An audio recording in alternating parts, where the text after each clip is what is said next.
인생의 벼랑 끝에서 예수를 만난 연세중앙교회 성도님들의 놀랍고 생생한 간증을 들어보시면 와, 정말 하나님이 살아계시구나 고백하게 되실 겁니다.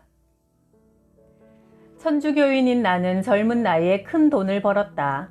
남편은 전자부품 제조업을 했는데 사업이 번창하여 20년 전 한 달에 생활비로 1,000만 원씩 주었다. 명품으로 몇백만 원짜리 옷을 사입고 실증이 나면 값비싼 옷들을 남들에게 그냥 나눠주기도 하며 호화롭게 살았다. 모든 물건을 백화점에서 고급으로 구입하다 보니 나는 백화점의 VIP 고객으로 등록되어 있었다.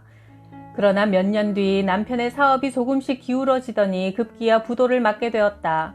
나는 견딜 수 없는 고통 속에 빠져들었다. 돈을 의지하며 살았던 나는 마음대로 돈을 쓰지 못하고 쇼핑하지 못한다는 사실에 미칠 것만 같았다. 그래서 하루가 멀다 하고 남편에게 돈 좀 많이 벌어오라고 소리를 질러대며 싸우기 시작했다. 만족할 줄 모르고 감사할 줄 모르며 이기적이고 불같은 내 성격 탓에 가정 불화는 계속되었다. 결국 이혼을 결심하고 모든 준비를 끝낸 상태에서 한때 다녔던 피아노 학원 원장인 김혜숙 집사가 딱 한 번만 연세중앙교회에 가보자고 애원했다. 너무나 사정을 하기에 정말 한 번만 가주자는 생각으로 따라 나섰다. 나중에 알고 보니 나를 전도하기 위해 기도 모임에서 나를 위해 집중적으로 기도했다는 것이다. 처음 교회에 간 것은 금요 철야 예배 시간이었다. 찬양을 듣는데 갑자기 하나님이 나를 창조하시고 나를 뜨겁게 사랑하신다는 확신이 내 심령에 꽂히면서 내 존재가 가치 있게 느껴졌다. 얼마나 울었는지 눈물 콧물이 범벅이 되었지만 내 마음속에는 알 수 없는 평안과 행복이 찾아왔다. 그 후 마치 연애할 때 애인을 사모하며 기다리듯이 예배 시간이 기다려져 가슴이 두근거렸다. 매일 새벽 예배에도 참석했다. 우리 집안은 대대로 천주교 집안이었지만 윤석 전 목사님의 말씀을 통해 비로소 그동안 내가 얼마나 큰 죄인이었는지 고백하게 되었고 예수님의 십자가 공로를 깨닫게 되었다. 말씀을 들으면서 내가 얼마나 지혜롭지 못하게 낭비하며 살았는지 남편에게 얼마나 함부로 대했는지 깨닫게 되어 통곡하고 회개했다. 성가대에 지원해 찬양을 하면서도 찬양 가사가 우리 가정에 그대로 이루어지게 해달라고 눈물로 기도했다. 내가 예전의 모습과는 완전히 달라지고 변화되자 먼저 남편이 나를 따라 교회에 나오게 되었고 지금은 나와 함께 성가대에서 찬양으로 충성하고 있다. 회사가 부도난 후 매일 싸우던 우리 부부를 잘 아시는 친정엄마도 성당에 다니셨지만 내가 교회에 나가면서부터 남편과 사이가 좋아지고 항상 웃으며 행복해하는 모습을 보고 우리 교회에 나오고 계신다. 오직 돈을 제일로 알고 명품에 목숨을 걸었던 내가 지금은 아무것도 없음에도 평안 가운데 살아가는 모습을 본 셋째 형님네도 우리 교회에 나온다. 식당을 하시던 친정어머니는 아예 교회 근처로 이사를 하여 지금은 교회 근처에서 식당을 운영하고 있다. 오직 하나님 앞에 기도하며 순종했더니 모든 일들이 하나님 은혜 가운데 잘 해결되었다.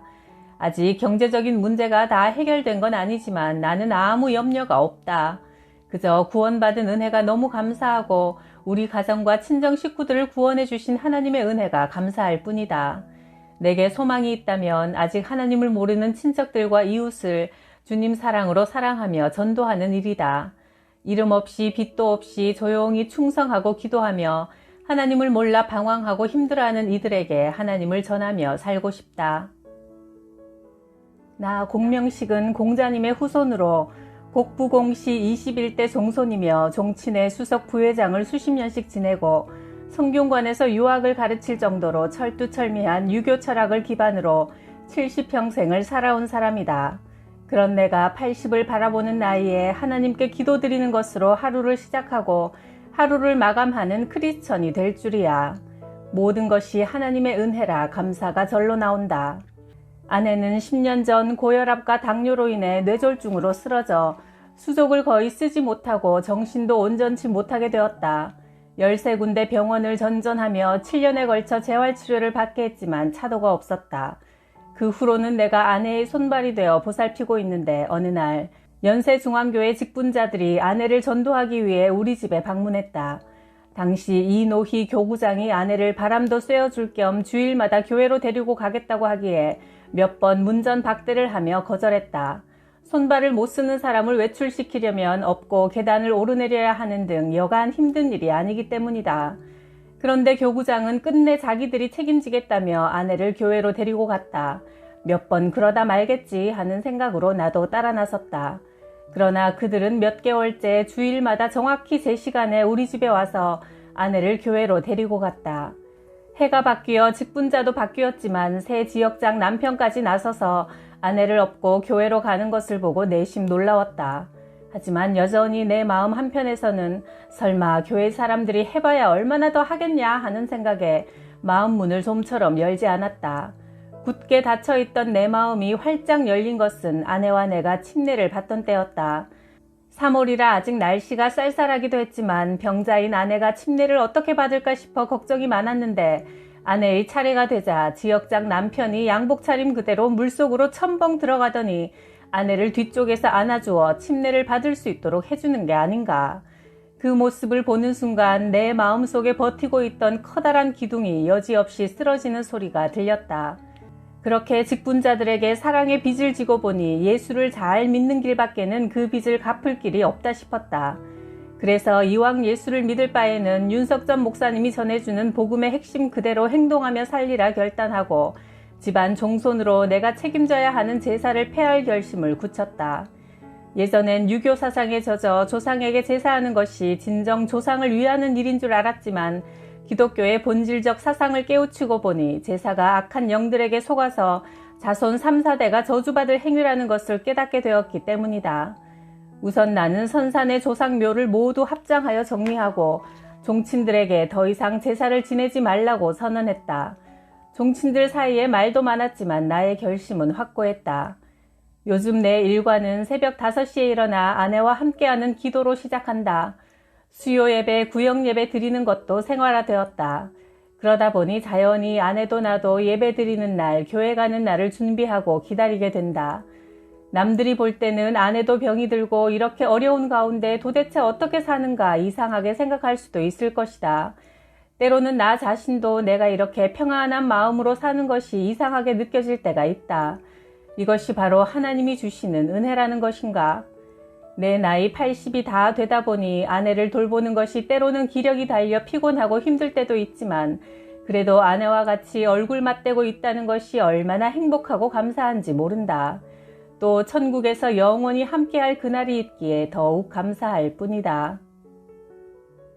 나 고유자는 16살 때 점쟁이가 삼재가 끼었으니 용띠인 아버지와 나, 남동생 셋 중 한 사람이 집을 나가지 않으면 상을 당하게 된다고 했다. 그 말 한마디에 나는 하루아침에 집을 떠나 혈혈단신 외로운 객지 생활을 하다가 19살 때 30살 노총각에게 시집을 갔다. 남편은 건축 현장 일로 늘 지방으로 돌아다녔고 나는 홀시어머니를 모시고 시집살이를 했다. 외롭고 서러운 마음을 달래려고 한 잔, 두 잔 술을 마셨다. 밤마다 술을 벗삼고 남편 삼아 살았다. 결혼 10년 만에 아이가 태어났을 때는 이미 알코올 중독으로 술은 뗄 수 없는 내 삶이 되어버렸다. 무당집에서 파출부로 일할 때 무당의 말이 며칠 후 좋은 일이 있을 거다 하더니 내게 귀신이 들어왔다. 시커먼 귀신들이 휙휙 지나가는 것이 보이고 귀신들이 내 입을 통해 말을 하기도 했다. 내게 해괴한 일이 일어났다는 소식에 지방에서 일하던 남편이 급히 돌아왔다. 귀신 들려 황당한 행동을 하는 나를 보고 남편은 예수 믿는 친정 동생을 불렀다. 구슬해서 무당을 만들 건지 교회로 데려가서 귀신을 쫓아낼 건지 선택하라는 동생 말에 남편은 교회를 선택했다.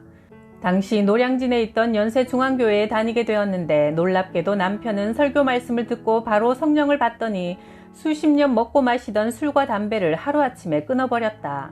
교구장님이 우리 집에 자주 신방을 오셔서 뜨겁게 예배를 인도해 주시고 나를 위해 술마귀를 몰아내는 기도를 해주었는데 엄청나게 심한 구역질이 계속 나왔다.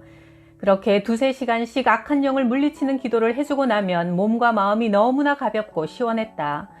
교구장님은 무려 2주일이나 매일 오셔서 예배를 드리고 기도를 해주셨다. 그러자 평생 못 끊을 거라고 하던 술이었는데 술 마시고 싶은 마음이 완전히 사라졌다. 드디어 술 중독에서 해방된 것이다. 20년간의 술 중독이 2주간의 신방 예배로 완전히 끝나버렸다. 그 무렵 꿈을 꾸었다. 내가 무당집 골목으로 들어서자 무당들이 구름대같이 나를 둘러싸는데 내가 십자가를 그으면서 예수피, 예수피를 외쳐대자 무당들이 다 나자빠졌다. 나는 승리했다고 손뼉을 치고 뒤돌아서면서 꿈에서 깨어났다. 하나님은 미련한 내게 꿈을 통해 예수님이 십자가에서 흘리신 피의 공로로 악한 영들에게 승리했음을 알려주셨다. 그런 일이 있은 후 10년이 지난 지금까지 단 한 번도 술을 마시고 싶은 생각이 들지 않았다. 내가 그렇게 변화되고 나자 32년 천주교 신자이신 시어머니도 교회에 나오시게 되었고 3년 후 천국에 가시면서 가족들에게 절대로 제사를 지내지 말라고 유언하셔서 우리 집의 제사는 완전히 무너졌다. 나는 이제 스스로 영역을 길러 나와 같이 악한 영에 매여 고통받는 불쌍한 사람들을 전도하려고 매일 기도 모임에 참석하며 기도하고 전도하고 있다. 독생자 예수를 보내셔서 십자가에 피 흘려 죽게 하시기까지 우리 영혼을 구원하시고 악한 영들의 횡포에서 건져주신 하나님의 사랑을 전하는 기쁨으로 살아가고 있다.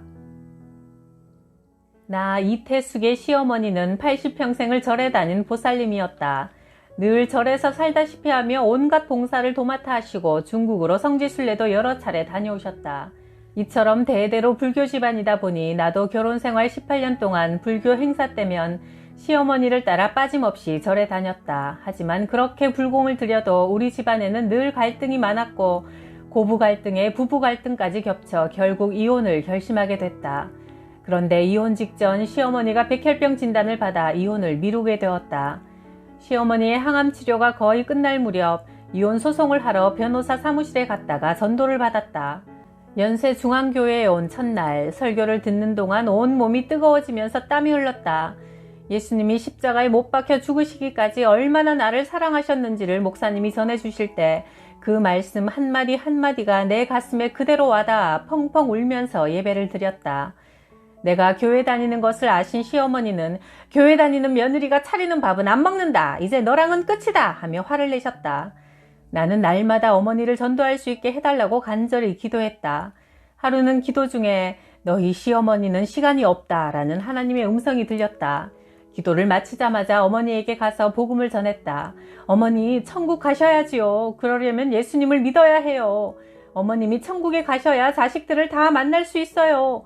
아니, 평소 같으면 너나 믿고 천국 가라 하실 분인데 그렇게만 되면 얼마나 좋겠니? 라고 하시는 게 아닌가. 다음날 교구 목사님을 모시고 가서 어머니는 평생 처음으로 예배를 드리고 예수님을 구주로 영접하셨다. 그 후 어머니는 한 달간 병원에서 목사님의 설교 테이프를 들으셨고 퇴원 후 주일날 예배에 모시고 갔더니 설교 말씀에 크게 아멘 아멘 외치셨다. 진리의 말씀을 깨달아가는 어머니의 눈빛은 하나님의 사랑으로 가득했고 울며 회개하시다가 내게 이런 말씀을 하셨다. 왜 내겐 평생 예수 믿으라고 한 사람이 없었는지 모르겠구나. 진작 하나님을 믿었으면 좋았을 것을. 나는 그런 어머니를 끌어안고 어머니 사랑해요 라고 속삭였다. 그러자 어머니는 그래 나도 너를 사랑한다 하셨다. 가슴이 뭉클했다. 어머니가 평안하게 천국 가시는 모습과 교우들이 장례를 정성껏 돕는 모습에 감동을 받은 남편과 아이들은 나와 함께 교회에 나오게 되었고 친정 식구들까지 주님 안에서 구원의 기쁨을 함께 누리고 있다. 하나님의 크고 놀라우신 은혜와 사랑에 감사드린다. 주 예수를 믿어라. 그러면 너와 너의 집안이 구원을 얻을 것이다. 사도행전 16장 31절 말씀. 나 정명선은 33세 결혼해 5년이 지났지만 임신이 되지 않아 산부인과를 찾았더니 무배란증이라고 진단이 내려졌다. 갑상선 기능 항진증을 앓은 후 2번이나 유산한 후 좋다는 건 다 해봤지만 임신이 안 되었다. 나는 구로구 궁동에서 창미술학원을 운영했는데 학원생 어머니의 전도를 받아 연세중앙교회에 나가게 되었다. 윤석전 목사님의 설교 말씀을 들으며 아프고 상한 마음을 예수님의 십자가 앞에 눈물로 쏟아놓으니 가슴이 날아갈 듯 시원하고 기쁨이 넘쳤다. 예수님은 중병에 걸린 수많은 병자들을 고치시고 죽은 사람도 살리셨는데 임신 못하는 것쯤은 별 문제거리도 아니구나 싶었다. 교회를 다니며 신앙생활을 한 지 몇 달 후 하열기가 비쳐 병원에 가니 뜻밖에도 임신 5주라고 했다. 예? 무배란증이라고 하셨잖아요. 그런데 어떻게 아이를 가져요? 담당 의사도 도무지 모를 일이라며 한참이나 고개만 갸우뚱거렸다. 우리 집안은 축제 분위기에 휩싸였다. 그런데 다음 주 더 놀라운 일이 기다리고 있었다. 예? 쌍둥이요? 태중의 아이가 하나가 아니고 둘이라고 했다. 양가 아무도 쌍둥이 내력이 없는 가정에서 쌍둥이가 태어날 확률은 매우 희박하다. 정말 누가 봐도 태중의 아이가 하나님의 섬세한 손길의 작품임을 인정하지 않을 수 없도록 확실하게 역사하셨다. 절에 다니시던 친정어머니도 환하게 웃으시며 좋아하셨다. 하나님은 정말 재밌는 분이시구나. 나는 요즘 지하, 지후의 쌍둥이 엄마로 하루가 어떻게 지나가는지 모를 만큼 바쁘다.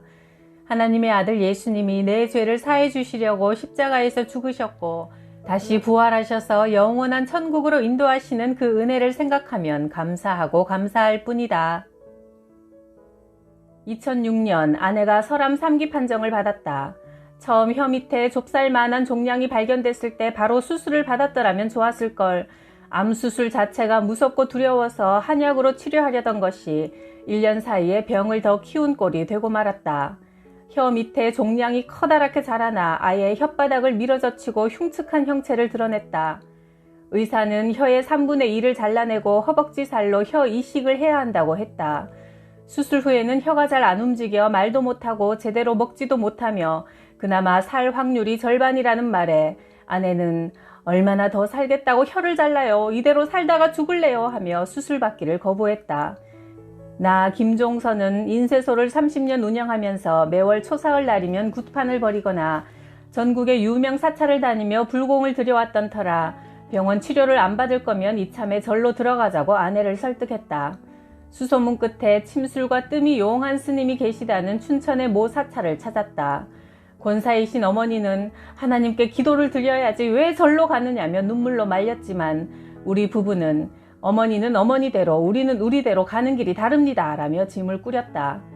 기암절벽에 경치 좋은 산골짜기에 지어진 사찰에서 불공을 드리고 스님의 처방대로 침 맞고 뜸을 뜨고 암에 좋다는 온갖 진귀한 것을 다 해다 먹이느라 3개월이 훌쩍 지났다. 속세를 떠나 모든 것을 잊고 지내니 스트레스가 확 풀리는 것 같았다. 아예 그 사찰을 사서 여생을 거기서 보내야겠다는 생각이 들어 주지 스님에게 얼마면 저를 팔겠느냐고 말을 건넸다. 그런데 이게 웬일인가. 사찰 매입 의사를 밝힌 그날 저녁 아내의 상태가 갑자기 악화됐다. 아내의 입안은 시퍼렇다 못해 불구죽죽하게 살 썩은 빛을 한 종양 덩어리로 가득 차버렸다. 급히 서울로 올라와 병원으로 갔더니 주치의가 호통을 쳤다. 설암 4기. 상태가 위급해서 수술할 수도 없고 설암은 혀가 움직이는 부위라 방사선 치료도 잘 안 되니 더 이상 병원에서도 어쩔 수 없다고 했다. 설암에는 약도 없어 아내는 생으로 통증에 시달리느라 거의 실신 상태에서 뜻밖의 말을 꺼냈다. 여보, 이제 내 목숨은 바람 앞에 등불 같은 신세네요. 무섭고 두려워요. 아무리 굿술하고 불공을 들여봐도 소용이 없으니 마지막으로 연세중앙교회 윤석전 목사님께 기도 한번 받아보고 싶어요. 연세중앙교회는 내가 운영하는 원일 인쇄소의 20년 고객이었다. 윤 목사님께 직접 전도를 받은 적도 여러 번이고 함윤용 집사님도 아내의 소식을 듣고는 몇 번이나 목사님께 기도받기를 권했다. 그러나 온통 미신과 불교에만 마음이 뺏겨있던 나는 누구의 말도 귀담아 듣지 않았다. 그러나 죽음을 목전에 둔 아내의 마지막 소원이 기도받는 것이라고 하니 얼른 그러자고 했다. 2006년 7월 2일 아내와 나란히 연세중앙교회 예배당에 앉아 저녁 예배를 드리니 만감이 교차했다.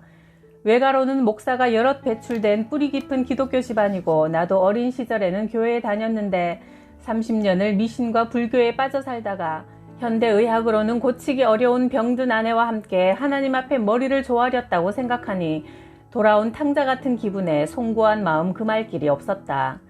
특히 춘천의 사찰을 사들이려고 주지와 상의하던 그날 아내의 상태가 갑자기 악화된 것을 생각하면 하나님께서 죄의 수렁에 빠진 나를 건지시려고 이런 일이 생긴 게 아닐까 하는 마음이 들었고 아내가 병든 것이 나 때문인 것 같아 하나님이 더욱 두렵기만 했다. 윤 목사님께 기도받고 나자 아내는 오랜만에 마음의 평안을 얻었다며 좋아했다. 그리고 기왕 하나님께 매달리기로 작정했으니 목사님이 강사로 서는 장흥 집회도 따라가자고 했다. 내친 김에 차를 전라남도 장흥 집회 장소로 몰았다. 집회 장소에서 윤 목사님은 설교를 마칠 때마다 아내의 자리로 오셔서 간절히 기도해 주셨다. 윤 목사님께 자주 기도를 받아서인지 말기 암 환자가 내리 4일을 연속으로 성회에 참석하고서도 힘들다는 말 없이 오히려 얼굴이 밝아졌다. 그리고 어느새 믿음이 생겼는지 마음이 평안하다며 밝은 표정이 되었다. 목사님께 기도받은 지 2주가 되었을 무렵 항암 주사는 2번 정도 맞았을 때였다. 새벽에 아내가 자다 말고 울면서 나를 불렀다. 이것 보세요. 입안에 종양이 없어졌어요. 아내의 입안을 들여다보니 정말 입안 가득 차지하고 있던 종양이 거짓말처럼 사라지고 없었다. 어제 저녁까지도 분명 그렇게 고통을 주던 암덩어리가 사라지고 없는 것이다. 너무나 놀라서 병원으로 달려가니 담당 의사들이 모두 깜짝 놀라면서 설암 4기 환자가 2주 만에 이렇게 호전을 보인 것은 기적 중의 기적입니다 라고 했다. 어느새 우리 부부가 하나님을 섬긴 지 1년 6개월째다. 지금 아내는 건강한 몸으로 신앙생활을 하고 있다. 아내를 보는 사람마다 모두 죽는다고 했는데 그런 아내가 멀쩡히 살아서 지금 내 곁에 있는 것이 꿈만 같다. 정말 하나님은 죽을 사람도 살려주시는 분이었다. 무엇보다 죄악에 빠져 살던 탕자를 살려주신 하나님 아버지께 모든 영광을 올려드린다.